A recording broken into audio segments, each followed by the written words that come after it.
الحمد لله نحمده ونستعينه ونستغفره ونؤمن به ونتوكل عليه ونعوذ بالله من شرور أنفسنا ومن سيئات أعمالنا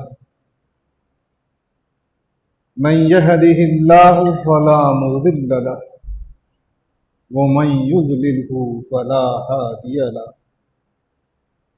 ونشهد أن لا إله إلا الله وحده لا شريك له ونشهد أن محمدا عبده ورسوله اللهم صل على محمد وعلى آل محمد بارك وسلم۔ حاضرین، انسانوں کی ہدایت کے لیے، انسانوں کو گمراہی سے نکالنے کے لیے اس زمین پر انسانی زندگی کا آغاز ایک انسان اور وہ پیغمبر آدم علیہ السلام سے شروع ہوا۔ انسان ہدایت یافتہ رہے، وہ گمراہیوں سے محفوظ رہے، یہ اللہ بزرگ و برتر کا منشا ہے۔ اس لیے پیغمبروں کا سلسلہ دنیا میں رائج رہا۔ دنیا میں بے شمار پیغمبر، نبی، رسول آئے ہیں۔ آدم علیہ السلام پہلے پیغمبر ہیں، پہلے نبی۔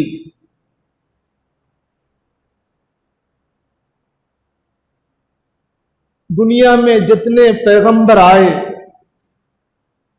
نبی اور رسول آئے، وہ دنیا کے مختلف خطوں میں، مختلف علاقوں میں، مختلف ممالک میں، آبادیوں میں آئے۔ انہی کے قوم میں سے آئے اور اللہ کی مرضی، اللہ کی ہدایت لوگوں کو، انسانوں کو بتاتے رہے۔ یہ سلسلے کی آخری کڑی، آخری پیغمبر، آخری رسول حضرت محمد مصطفیٰ صلی اللہ علیہ وسلم ہیں۔ حضرت محمد مصطفیٰ صلی اللہ علیہ وسلم خاتم النبیین ہیں۔ آپ کی نبوت اقوام عالم کے لیے ہے، ساری انسانیت کے لیے، قیامت تک کے لیے آپ آخری پیغمبر ہیں صلی اللہ علیہ وسلم۔ آج اس موقع پر نبی آخر حضرت محمد مصطفیٰ صلی اللہ علیہ وسلم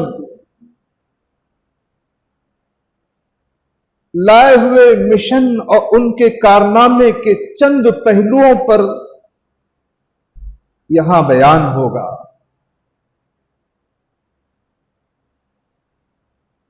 یہ پہلو اس لیے بیان کرنا ہے، نبی آخر حضرت محمد مصطفیٰ صلی اللہ علیہ وسلم کی رحلت کے بعد اس پیغمبرانہ کام کا،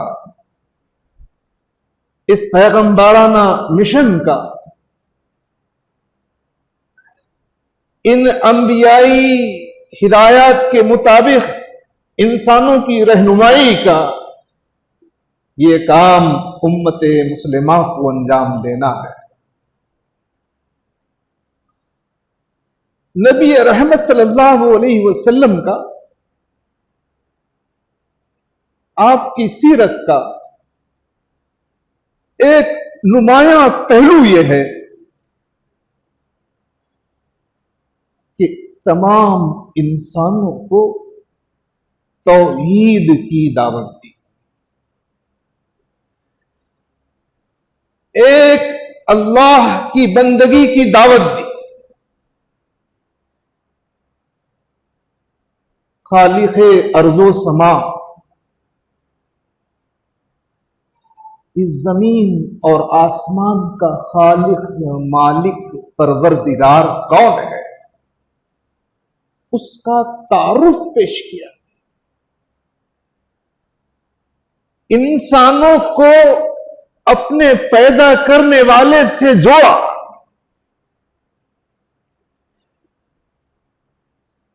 یہ سب سے اہم اور سب سے بڑا پیغمبرانہ کام ہے۔ اگر انسان توحید، ایک اللہ کی بندگی، ایک اللہ کا تعارف اور ایک اللہ کی عبادت اور اس کے آگے جھکنے کے لیے تیار نہ ہو تو انسان گمراہیوں میں مبتلا ہو جاتا ہے۔ انسان پہاڑوں کو خدا بنا لیتا ہے۔ یہ پہاڑ انسان کی خدمت اور انسان کے نفع کے لیے ہے۔ انسان دریاؤں کو اپنا خدا بنا لیتا ہے۔ یہ دریا انسانوں کی خدمت اور انسانوں کے نفع کے لیے مخلوق ہے۔ یہ انسان درختوں کو اپنا معبود بنا لیتا ہے۔ یہ انسان جانوروں کو اپنا معبود بنا لیتا ہے۔ یہ انسان اپنے جیسے انسانوں کو اپنا معبود بنا لیتا ہے۔ اپنی قوم، اپنے ملک کو معبود بنا لیتا ہے۔ یہ دریا، یہ پہاڑ، یہ جانور، یہ درخت، یہ شجر، یہ حجر، ان سے افضل انسان ہے۔ لیکن جب توحید، ایک اللہ کی بندگی کو چھوڑتا ہے تو گمراہ ہو جاتا ہے، اور انسان کبھی انسان کے اعضاء کو اپنا معبود بنا لیتا ہے۔ یہ انسان کی عزت، انسان کے مقام اور انسان کے شرف اور انسان کی بلندی کے خلاف ہے۔ حضرت محمد مصطفیٰ صلی اللہ علیہ وسلم نے تمام انسانوں کو ایک اللہ کی بندگی کی دعوت دی اور اللہ کا تعارف کرایا۔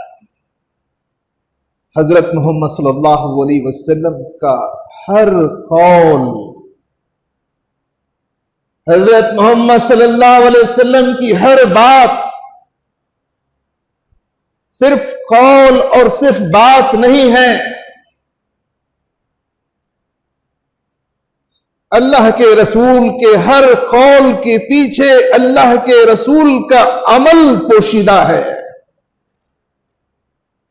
آپ نے صرف نصیحت نہیں کی، ان تمام نصیحتوں پر عمل کر کے بتایا۔ کیا آج انسانی زندگی کو یہ توحید کی، ایک اللہ کی بندگی کی، ایک اللہ کی عبادت، اس کے تعارف کی ضرورت نہیں ہے؟ آج بھی سارے انسانوں کے سامنے ایک اللہ کی دعوت دینے کا کام، یہ پیغمبرانہ مشن، یہ امت کا مشن ہے، اس کو انجام دینا۔ یہ توحید ہے جو انسانوں کے اندر شجاعت اور بہادری پیدا کرتی۔ نفع دینے والا کون ہے؟ نقصان دینے والا کون ہے؟ موت و حیات کا مالک کون ہے؟ رزق و عطا و بخشش کا مالک کون ہے؟ اولاد کون دیتا ہے؟ موت کس کے حکم سے آتی ہے؟ یہ سب اللہ کے حکم سے آتی ہے۔ جو اللہ پر ایمان رکھتے ہیں ان کے اندر ایک بے خوفی، ایک شجاعت پیدا ہوتی ہے۔ وہ اللہ سے ڈرتے ہیں اور ہر ڈر، ہر غیر کا ڈر ان کے دل و دماغ سے نکل جاتا ہے۔ دوسری چیز، دوسرا پہلو جو نبی صلی اللہ علیہ وسلم کی شخصیت اور سیرت اور دعوت میں پوشیدہ ہے، وہ ہے انسانوں کی برابری، انسانی مساوات، ایکویلٹی۔ تمام انسان برابر ہیں، کالا گورا، گورے کو کوئی برتری حاصل نہیں ہے، عربی اجمی، عربی کو اجمی پہ برتری حاصل نہیں ہے، امریکی افریقی، امریکی کو برتری حاصل نہیں ہے، امیر غریب، امیر کو برتری حاصل نہیں ہے، حبشی اور اچھے رنگ روپ اور اچھے شکل و شباہت والا سب برابر ہے۔ ایک اللہ کو ماننے کے نتیجے میں یہ مساوات پیدا ہوتی ہے۔ ہم سب کا مالک اللہ ہے، ہم سب اللہ کے بندے ہیں۔ آپ کو یہ بات سنتے ہوئے چونکہ بار بار سنتے ہیں اس لیے اس میں تعجب نہیں لگتا، لیکن آج بھی خود ہمارے ملک میں کچھ لوگ اعلی نسل کے ہیں اور کچھ لوگ ادنا نسل کے ہیں۔ کچھ لوگوں کو مراعات حاصل ہے اور کچھ لوگ حقوق سے محروم ہیں۔ آج بھی امریکہ میں کالے اور گورے انسانوں میں امتیاز برتا جاتا ہے۔ رسول اللہ صلی اللہ علیہ وسلم کی یہ تعلیم ہے۔ اللہ بزرگ و برتر نے اپنے رسولوں سے جو کام لیا اور اللہ نے جو ہدایت کی، اس ہدایت کے مطابق حضرت محمد صلی اللہ علیہ وسلم نے جو انسان اور انسانی سماج کو جو رہنمائی کی، تمام انسان برابر ہیں۔ آج امریکہ میں، یورپ میں جو سمجھتے ہیں کہ وہ مہذب ہیں، لیکن اس حالیہ تاریخ میں 200-500 سالوں کی تاریخ میں جتنا انسانی خون یورپ اور امریکہ کی جانب سے بہایا گیا، اتنا تاریخ میں کبھی نہیں بہایا گیا۔ آج بھی جو فلسطین میں، غزہ میں بچوں، عورتوں کی جو صورتحال ہے، اس سے لگتا ہے کہ ان کے پاس انسانی مساوات کا، انسان کی عزت کا کوئی تصور نہیں ہے۔ یہ حضرت محمد مصطفیٰ صلی اللہ علیہ وسلم کا کارنامہ ہے۔ اس کی آج کے زمانے کو شدید ضرورت ہے۔ نبی صلی اللہ علیہ وسلم کی سیرت کا، زندگی کا ایک تیسرا پہلو یہ ہے کہ جہاں انسانی مساوات، وہیں عورت اور مرد، ان دونوں کو عزت اور برابری عطا کی۔ عورت اپنی فزیولوجی، اپنی بیولوجی، مرد اپنی فزیولوجی اور بیولوجی سے ڈیفرنٹ ہو سکتا ہے، لیکن مرتبے میں، عزت میں، خدا کی نگاہ میں، جنت میں جانے، دوزخ سے بچنے اور بحیثیت انسان اپنے حق کے، عورت اور مرد دونوں برابر ہیں۔ یہ بڑا اہم تعلیم ہے. غلام اور آقا کا تصور دنیا میں آج بھی لوگ اس پر قائم و دائم ہیں. بس حضرت محمد مصطفیٰ صلی اللہ علیہ وسلم نے غلاموں کی عزت، غلاموں کو سرداری عطا کی. آپ سب جانتے ہیں فتح مکہ کا موقع ہے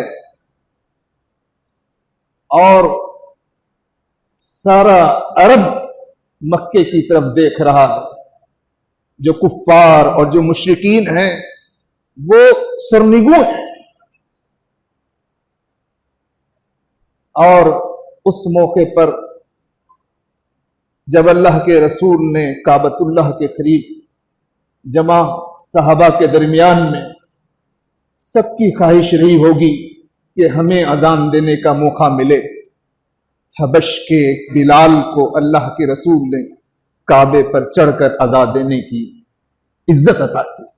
انسانوں کی مساوات، یہ بڑی تعلیم ہے.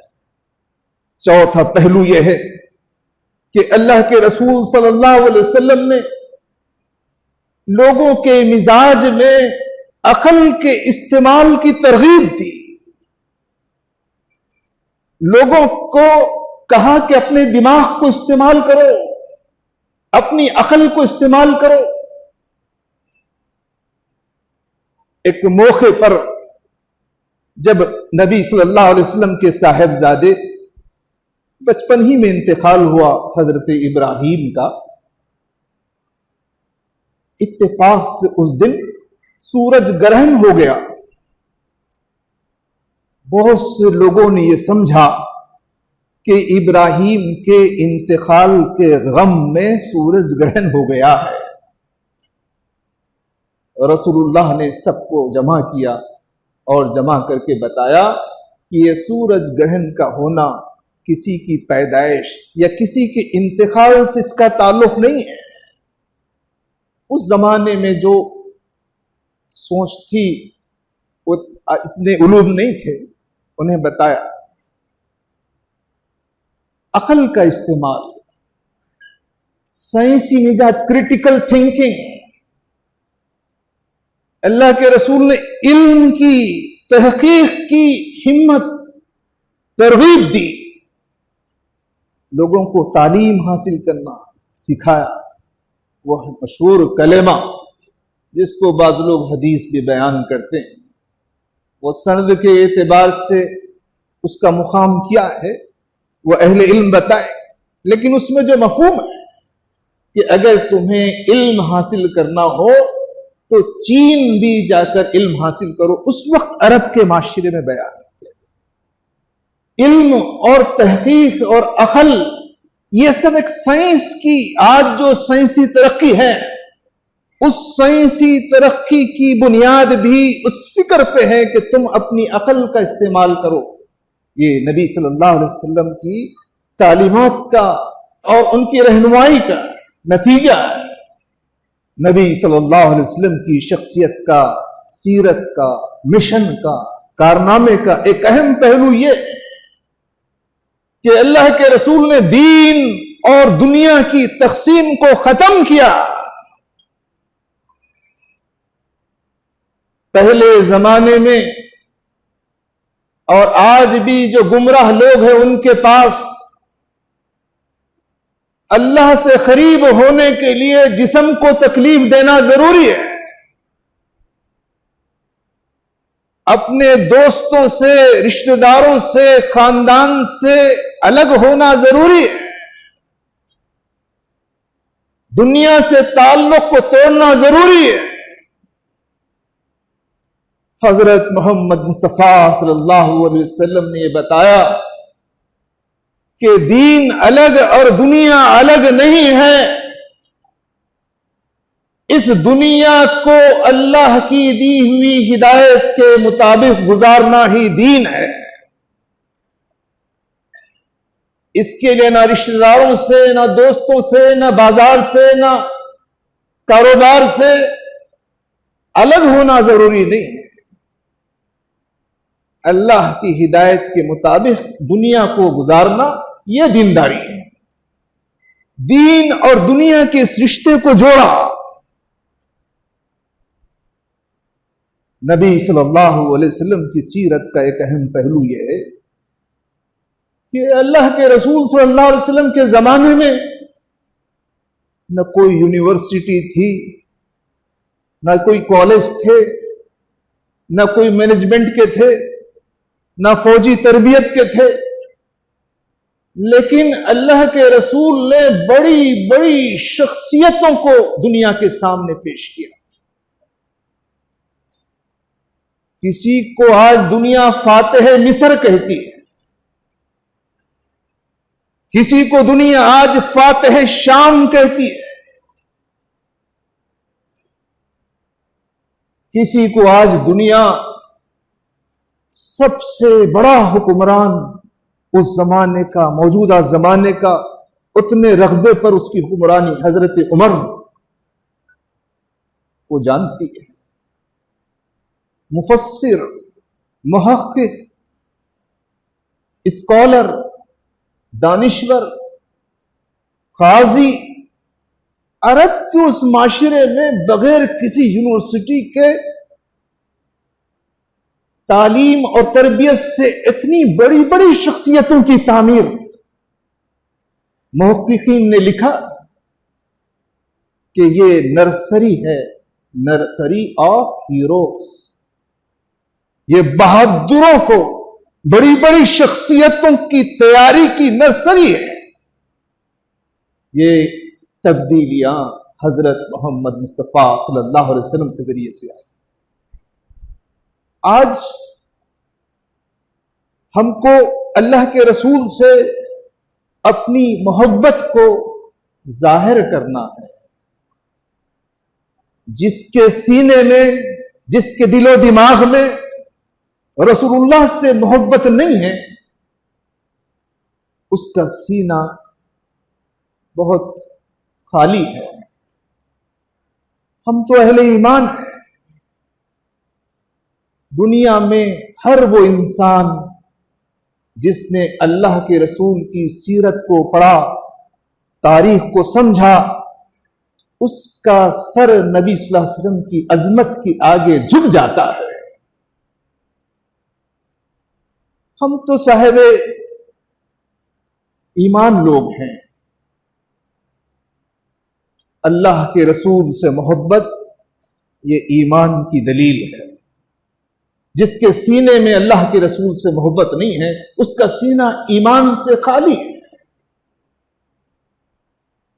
آج دنیا میں اس محبت کے وجہ سے ہمیں اللہ کے رسول کے مشن کو دنیا کے سامنے لانا ہے۔ ہم دیکھتے ہیں کہ امت کے جوانوں میں اسلام سے، اللہ کے رسول سے بڑی گہری محبت ہے،